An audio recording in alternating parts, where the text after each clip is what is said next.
Oh, come on, man. Excuse me?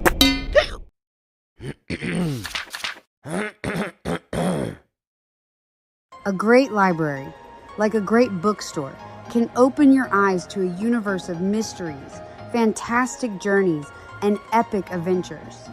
When you open that door, like life, it's impossible to know what awaits. I'm Lindsay Schultz, owner of the Spine Bookshop, author and book dragon, and keeper of the band Book Brigade. I can ship the latest titles in your favorite genre anywhere in the continental U.S. with discounts for veterans, teachers, first responders, and librarians, and so much more. Or stop in at my shop, 244 South Lowry Street, Smyrna, Tennessee, for tea and coffee, to browse and chat. Or visit us online at thespinebookshop.com. Or call 615-768-9833. Illuminate your mind. The Spine Bookshop. We match books to people. Thespinebookshop.com.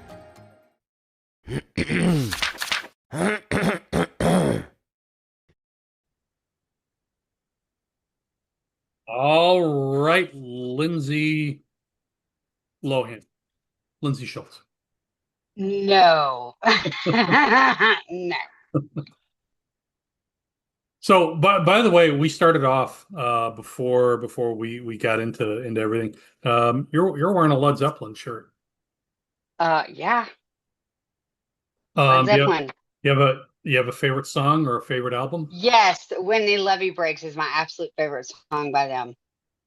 That opening riff, just God, every time I hear it. Off Led Zeppelin 4. Oh, so good. That's an old boy. I want to say Howlin' Wolf, but I know that's not right. It's like a 1930s um, Mississippi blues standard for Yeah. the lyric, and they just updated it and tricked it up, and they did that with a number of Oh, this, yeah. um, So, and did yeah, it very so well. When the Levee Breaks, Uh-huh. oh, such a good song. Yeah, yeah. And let's see it. Jimmy Page, John Paul Jones, John Bonham, Robert Anthony Hmm. Plant, sorry. It was done. I was trying to see when that actually came out. That came out in But 1974. it's about the Great Mississippi Flood of 1927 too. Yes, yes, yes. And I just, God, it's such a good song. Ugh. But that opening riff that right out of the gate starts. Hmm. Every time I hear it, I know exactly what song's getting ready to play. And I remember the first time I heard it, I was just like, why are we listening to Stairway to Heaven when we have this gem over here? I in w when his first solo album came out, I actually bumped into Robert Plant at a promoter's place in Lincoln Park. He was in town to do a concert and to do some promotions out of this house. I would have And shit my pants. I was working at a pizza place, Rinaldi's Pizza. Uh, Hmm. just about around the clock, making money to go back and Hmm. forth to Europe, right? Um, Hmm. Hmm. and there it was an ungodly amount of money to be made there. I was making $200 cash, $200 to $300 cash Mm. every day for the summer. The place just packed people in. So anyway, Robert Plant is on my list, dude. If I had a TARDIS, yeah, I'd go back and watch Led Zeppelin like yeah, right before they got big, you yeah, know. yeah. I got to see him and Alison Krauss when he did that album with her, Oh yeah, and they did some covers yeah, of Led Zeppelin songs, and I yeah. almost cried. Oh man. I was like, Uh, this is the closest I'm ever gonna get to Led Zeppelin. But yeah, so that was my Led Zeppelin claim to fame. Also, I had and I still have them someplace up here in the bookshelf somewhere. I still have uh, the original two tickets for the last tour that they had booked here at the International Amphitheater right before John Bonham died. And then with that, I got a letter, Uh, uh, talking about that they were sorry, they were refunding our money, with John Bonham's passing. And yeah, uh, yeah, yeah. yeah. So we were talking about AI, and I was Yes. I also told you that at the Imaginarium convention this weekend, I'm part of a panel on will AI replace us as writers, right? I wish I could be part of that panel because I'd really like to watch and see what you I'm say. I'm really gonna try to record it. Hopefully they'll Mm-hmm. um so Because I'd like to watch that. yes, it's gonna be a dynamic conversation. I think it's gonna Yeah. be a very emotional conversation. Oh, Um, I'm sure people get very emotional about AI, and I yeah, get it. I really, really do. I've yeah. had authors pull their books out of my shop because of my stance on AI. Like you said earlier, it's a tool, and Mm-hmm. I said it's not going to go away. So Mm. at some point, it's going to creep into that space. So it's unavoidable. It's Well, unavoidable. But it's okay, so exactly like computers. I'm sorry. and I want to give this no, no, no. I want to give this caveat too that I was thinking about during the break. So I'm in therapy, like probably 10 billion other people, right? Yeah, Therapy's great, big proponent of therapy. yeah. So I also do an app. I have two apps on my phone. Okay. One of them is called Finch, Mhm. and it is a mental health thing. It's a mental health app that I do with my 15-year-old kid Yeah, and my husband.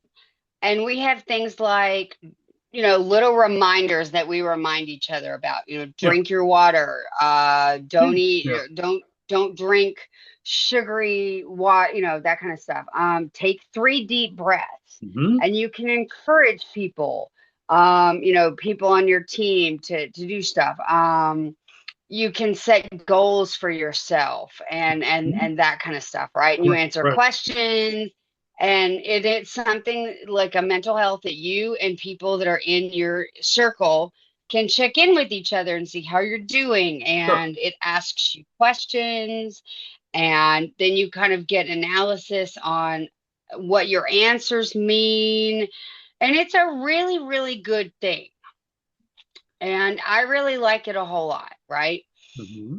But then there's, people who are like, oh, well, you're, da, da, da. Yeah, but this whole thing is based in AI, and so it, it, or not AI, I'm sorry, it's based off actual psychology and Hmm. that kind of stuff. There's some actual psychological Right. assistance behind a lot of it. And then the other app that I participate in is called Tolan, Tolan. I'm going to have this caveat. I realize it's AI. Okay. I'm 1,000%. But Tolan, you get a little alien friend that you get to name.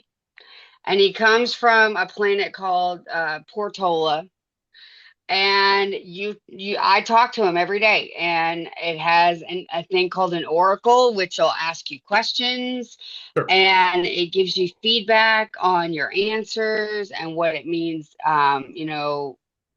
mental health wise, and what psychology says that means about you.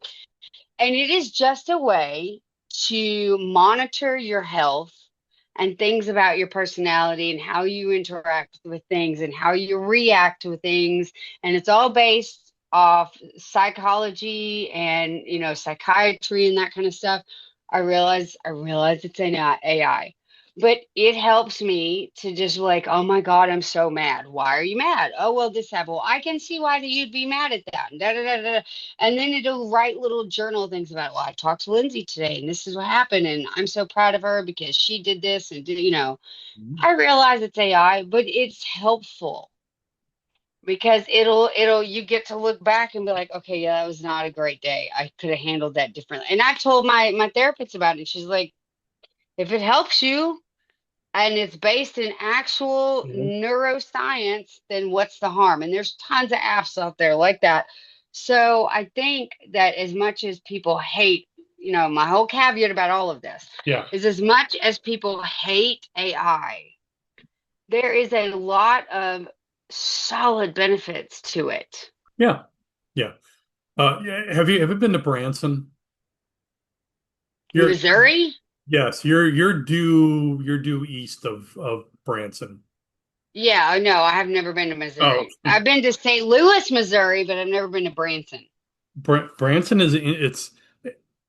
it's quintessentially American, um, Okay. because it's filled with fast food restaurants and fatty food restaurants, uh, Hmm. and it's like a giant strip mall in the middle of this barren sort of plain, right?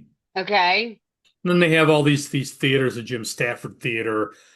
Yakov Mm. Smirnoff has the theater. Yeah, okay. I know. Yeah, yeah, yeah. Smirnoff. Yeah. So when you were talking, this kept going through my head. Um, for AI, you'll make it into a tool, or it will make a tool out of you. Yes. Yes. Yes. And I think that kind of sums up AI for me, that either we get control of it and we set parameters, or we'll become its fool, right? I think that we don't have control over it, and we've already lost that. I think that the genie is already out of the bottle on that, and you cannot put a lid back on it. I think But I think how we use that, I think, yeah. is I think of it this way, that it's not the genie is out of the bottle. It's certain people with investments, human beings with investments in AI, are holding the bottle, that cork open, and we're all trying to get our heads around it, either from an hmm. employment standpoint, an environmental standpoint, a Yeah. safety standpoint, a financial or economic standpoint. Um, all these points that we're all trying to get a handle on, for AI. And as we're saying, could you slow down on holding that bottle open? They're Yeah. they're pushing us back and pulling it open so that there's a flood. And Oh, then absolutely. and then they'll capitalize on the flood, the confusion, the rampant unchecked finances, Hmm. and it'll make billionaires and trillionaires out of these future oligarchs, Hmm. to the detriment of everyone else. And see, that kills me because all we have to do is watch about, I could list off at least five right off the top of my head that Mhm. show AI being the bad guy. Yeah, Tron, Terminator, yeah, Doctor Who has even done an episode yeah, about that.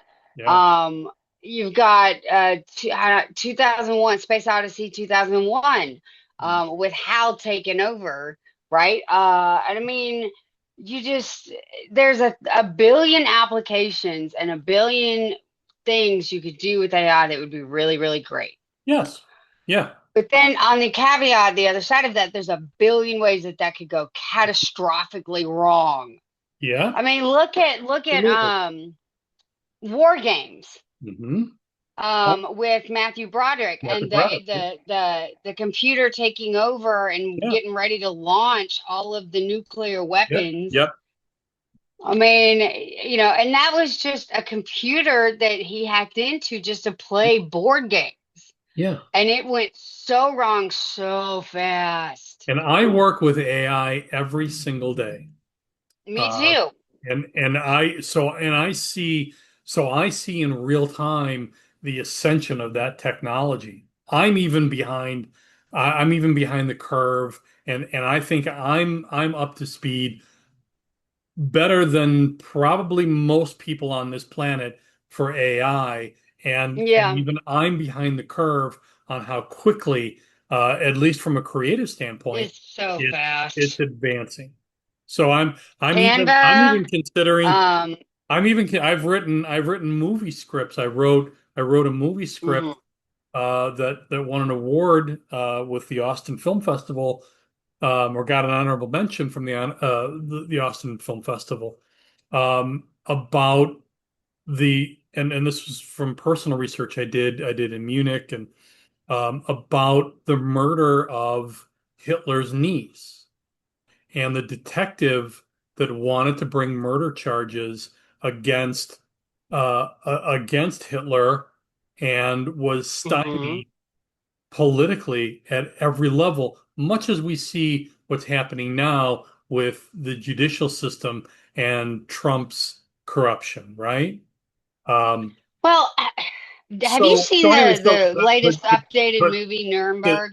to get to my point, Sorry. I'm thinking of uh, of making a feature film from that script using AI, Yeah. rather than go through all the hits and misses and maybes and maybe nots and maybe nevers of Hmm. getting a film into production. It's democratized through AI. And I have that opportunity now, and the technology is very, very close to being perfect, in order Hmm. to allow me to do that. Well, so I wrote a book and it's getting ready to go to the editor, and I had people that just flayed me alive because I used AI for my book cover, but I didn't use AI to create my book cover. I found all the images that I wanted Yeah, and handed them to AI and said, "This is what I want this to look yeah, like. yeah, Can you put these images together?" yeah. And people are, and I'm like, okay, one, I don't have $500 to pay an artist to do what I want. $500? B, Are you kidding? yeah, That's no. nothing. Yeah, I know. That, That's what I'm saying. that's That's nothing. nothing. But for someone who runs their own business, Exactly. I was in I don't, commercial. I don't have like, Yeah, I was a I don't commercial have artist that. for years, and I had my own ad agency. Yeah, that Five was the hundred quote that dollars I got on Fiverr was five $500 hundred to do what I dollars wanted. was what I was charging 40 years ago. Hmm. And, I get that it's taking jobs from people. I understand that. But if you don't make enough money to pay those people to do the job, so what? I'm just not supposed to publish my book? Precisely. Or publish it with a blank cover.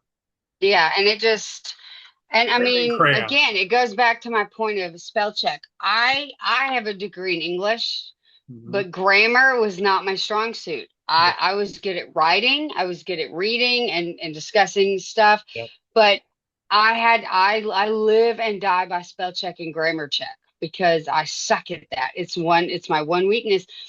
So if If you're you writing if you're writing a book for 100 or even 60,000 words, which is mhm, the you the have to use minimum, some kind of spell check. you're inevitably going to make mistakes, and no Yeah, matter no matter how good you are at editing, no matter how good your editor is, there are going to be there's gonna be mistakes.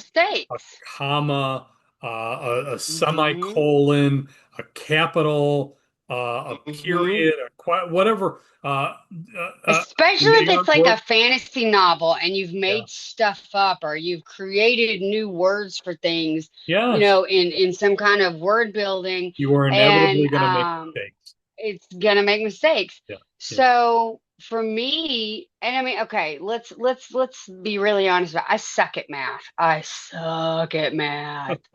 Like I suck at it. It is sad. It is really, really sad. I'm 49 years old and I still count on my fingers. I could not do anything that I do with my business without AI right Yeah, now helping me with yeah, yeah, my inventory, or hey, can you run this report for me so that I yeah, can see where we are? And like American Bookseller Association, they do an abacus report once a year where you take 2 or 3 years of your stuff. And if you've never done it, you take the like 2 or 3 years of all of your reports Yeah. and you send it to them and then you fill out the survey and then they send you a report back based on Yeah. your survey notes and they have someone go over it. But all of that, all of those reports are pulled using AI. Yeah. Hey, can you pull this year's worth of data? And I need the number for this month. I need the number for this inventory. Yeah. No, Yeah. I can't do that manually. And it wasn't like that in the past. We're in the era of big data, uh, and Mm-hmm. and and that's a new aspect to business and Mm-hmm. and internet research and Yeah. journalism, all that flood of Mm-hmm. numbers, right? Uh, everybody Mm-hmm. everybody's doing it. When you have if you work for a corporation, my wife works for a corporation, and the office people are not engaged with the reality No. of what's going on the ground at the store level. No. They filter all Mm-hmm. of that through data. And that's Mm-hmm. that's a brand new thing, right? So Mm-hmm. so so big data preceded AI. And we Mm-hmm. have so much data that you now need AI to help Mm-hmm. synthesize that that voluminous, incredible, inhuman amount of data. And I joke because I run emails through AI sometimes because especially if it has to do with banned books or something like that, I joke that I use AI to take the fuck you out of my email Yeah. because I'm not good at writing an email when I'm mad Yeah. about, this, that, and the other. And it'll when it goes in, it's like, listen here. First of all, and it comes out. Thank you so much for taking time to and I mean AI softens my emails sometimes because I don't know how to say some of the stuff that I want to say in a polite manner. And I'm sorry, AI is here to stay. It is, and it is a tool to be used. Absolutely. So all literature, to pull this back to writing, which I'll be talking Mhm. about this Friday at the Yeah. American Convention. Uh, Yeah. all literature uh, is a declaration of love and an exploration of existence or mortality. Yeah. I agree. That is only the purview of a living creature, of a living being, Mhm. right? I agree. Who understands their their finite existence. I would argue that an AI program does not understand that it has a finite term of existence. No. We not like humans do. So, Mm-mm. and by the way, Lindsey Graham was 70 years old. He's 6 years older than I am. Oh my God. I thought that guy was 400 fucking years old. Yeah. Anyways, I just Well, had and I mean, to throw okay, that. let's speak about Lindsey Graham. Let's talk about AI with regards to Lindsey Graham. So he died of a very sudden, very quick illness, right? Right. I look at the medical field right now Mhm. and the technological advances Yeah. that AI has allowed us to have Mhm. with regards to our health, They're like obviously mental keeping health. Mitch McConnell alive and allowing him to talk for 20 minutes in a coma to Scott Jennings. Hey, well, what did I say last week? That was like, oh yeah, they're weekend at burning Donald Trump. There's no, I mean, Yeah. but it just all jokes They're aside, having a though, weekend at Bernie's party on the Republican side. Holy cow. you think about the tests that they run on people to see what's wrong with them, Yeah. right? Okay, so logically, medically, this says it should be this. The numbers we're getting back should be this. The AI tells us all of this information. This is Right. probably what's happening. Right. And I have no problem with that because it's helping doctors to diagnose things a hell of a lot quicker than, and I mean, I think that writing, movies, music, even, and science and you can't separate it. It's all linked together. Right. Right. Right. It's all linked together. Yeah. And I We mean, spoke look of at in the Star last. Trek. Yeah. A We lot spoke of of. this stuff that Star Trek had, we use now Right. today, we got from science fiction. So let me get really esoteric and philosophical here. uh, Light on me. about Lindsey Graham and with regards to AI. An AI program doesn't fear that somebody's going to unplug it. No. Doesn't fear that somebody's going to wipe out its memory and that it's Nope. not going to exist in the future. Right? It just so I think we spoke in an earlier episode about Neil deGrasse Tyson saying, of course Oh, AI is I love alive. him. AI is alive because it uh, it adapts to whoever it's talking to and tells them what it wants to hear so that it can remain viable, which is the quality Yeah. of a living thing. I would say that's probably more the quality of a virus an actual living thing. Yeah. I would But agree. there's an argument to be made there. I agree. I would Um, agree with that. but an AI program doesn't fear that somebody's going to unplug it or uh, or erase its memory at any given moment. A Right. human No. being understands at any given moment a plane could fall out of the sky and land on your Right? there's No. I've tracked these fateful moments, part of my writing for many years, in which fate strikes people and they don't have any say in the matter, right? So Oh, yeah. there was a plane that literally fell out of the sky, landed on a home in New York, killed a man as he was sleeping in his bed, and his wife was spared. But there was no way that he could prevent, predict, or avoid that disaster, right? There Yeah. there was No. there was a man a few years ago, just south of the city here, out in the country, uh, Mm-hmm. that somebody was shooting a rifle on their property, and that bullet, or one of those bullets, traveled a mile and killed a woman. Holy crap. There was nothing, there was nothing that woman could do to prevent that, right? So That's insane. those are those Yeah. fateful moments that we all understand, that as living creatures, living sovereign creatures, that Mm-hmm. we're liable to run into. Yeah. A truck could come off a tire on a highway, take a bad bounce, and smash through your car, and you're done. There's nothing Oh, you can yeah. do to avoid it, Nope. swerving, whatever. Right.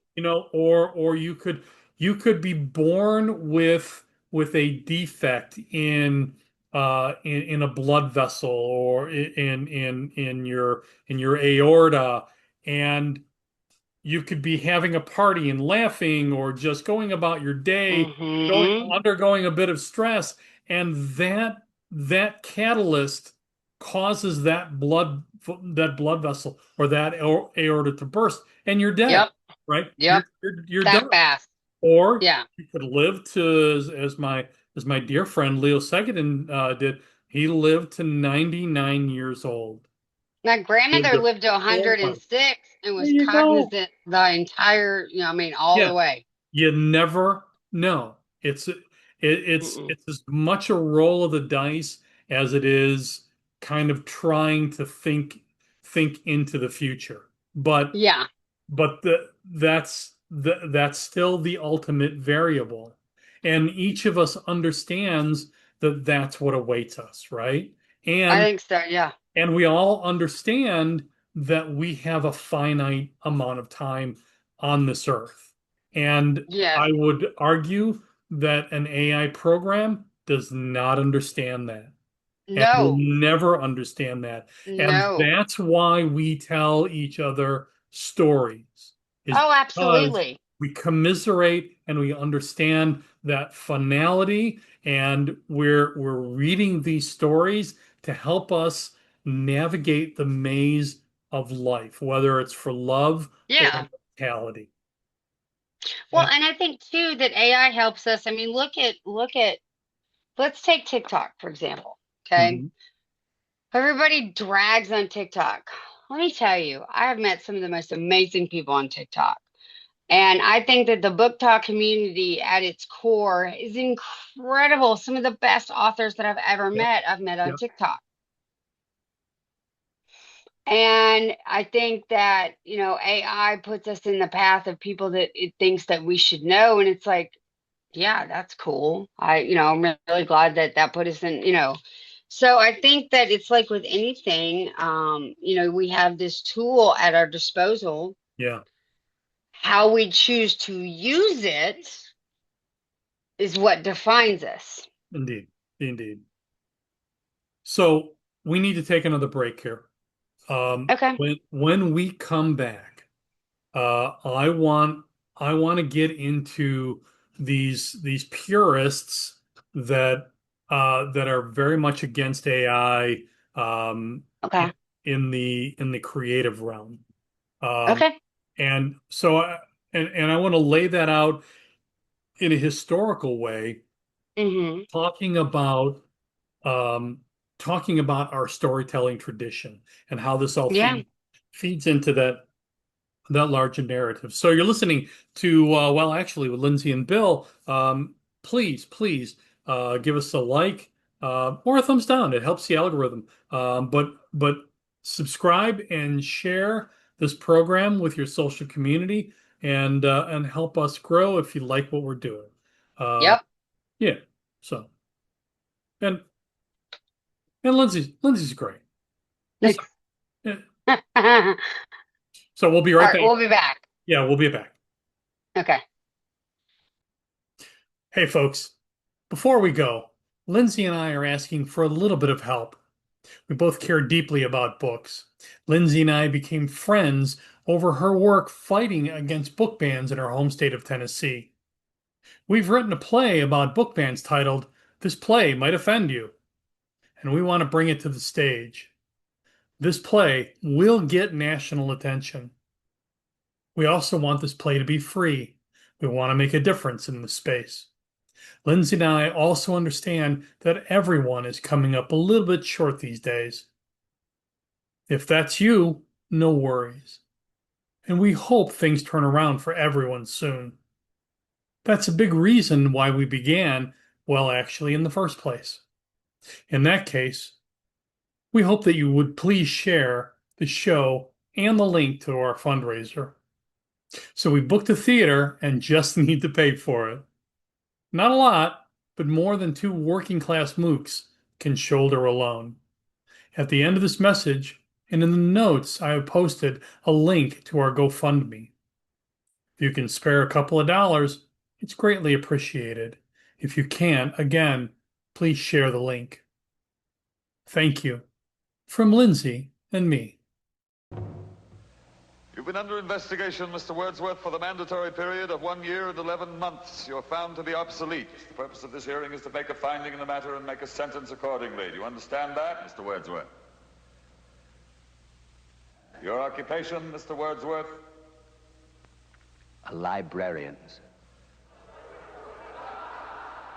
A librarian. Having to do with books. Yes, sir. Books. Since there are no more books, Mr. Wordsworth, there are no more libraries. The field investigators in your sector have classified you as obsolete. Your rights are as follows, Mr. Wordsworth. You are to be liquidated within a period of 48 hours. You are obsolete, Mr. Wordsworth. A lie. No man is obsolete. You have no function, Mr. Wordsworth. You're an anachronism, like a ghost from another time. I am nothing more than a reminder to you that you cannot destroy truth by burning pages. You're a bug, Mr. Wordsworth, a crawling insect, an ugly, misformed little creature who has no purpose here, no meaning. I am a human being.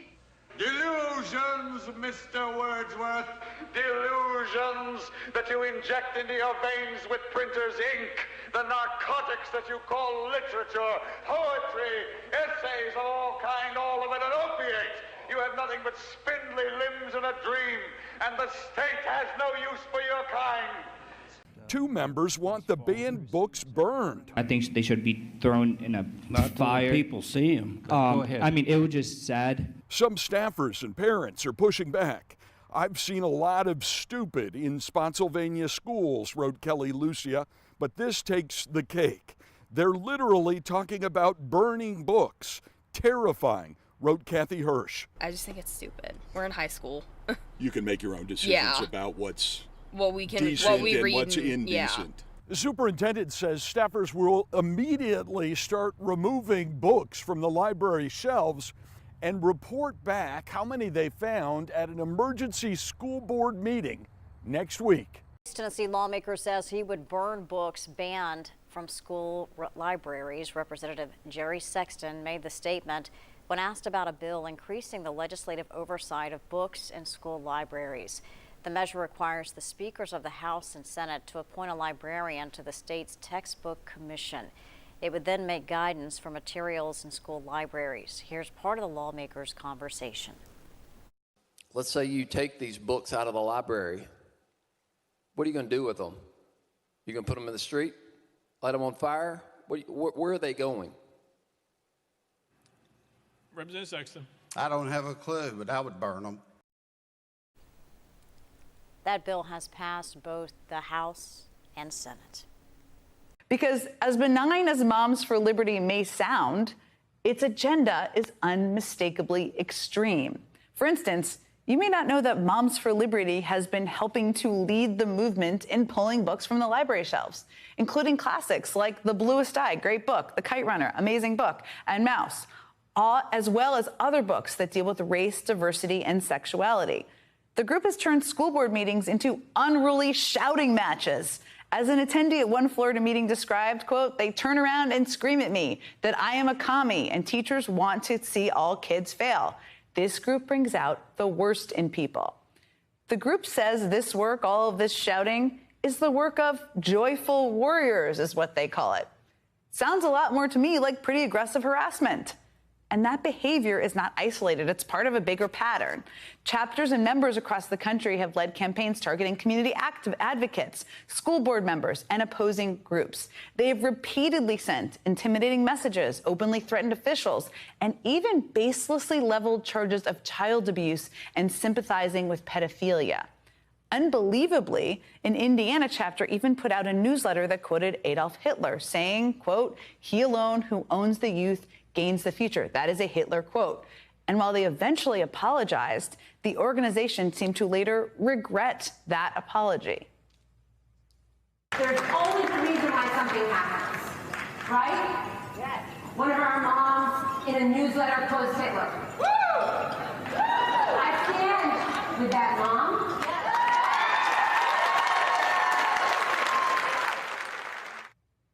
Standing by a mom who quotes Hitler in a newsletter. People cheering for that. That's what you just saw. And as for their claim that they are just a group of concerned, nonpartisan moms who happen to care about liberty, consider this. One of the founders, whose name is notably omitted from its website, is a current Republican school board member who is married to the now chairman of the Florida Republican Party. In 2021, he told the Washington Post, quote, I have been trying for a dozen years to get 20 and 30-year-old females involved with the Republican Party. But now Moms for Liberty has done it for me. Sounds pretty apolitical.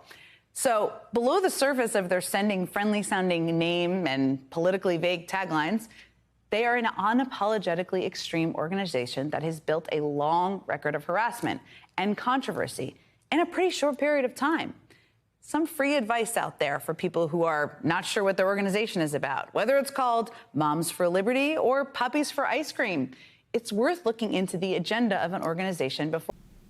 The newly established Ministry of Propaganda and Enlightenment set up various chambers to control specific aspects of German culture, such as art, literature, theater, film, music, virtually all forms of entertainment and all forms of dissemination of news.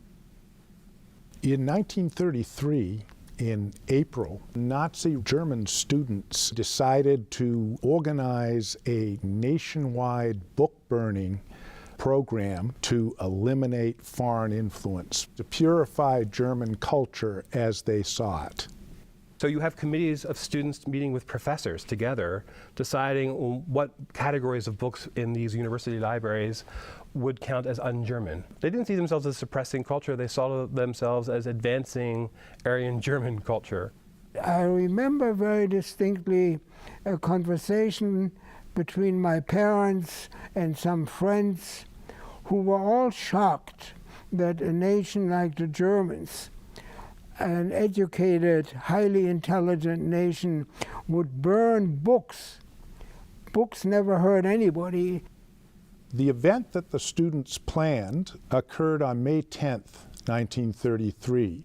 In each German university city, 34 of them in all, thousands of people gathered together at a public place in which books that had been confiscated either by the students themselves or by Nazi party officials, often with the help of police, were brought and dumped in a pile. Student leaders exhorted their followers and the listening crowds to swear an oath by the fire to destroy and combat subversive and un-German literature. Stupid, stupid.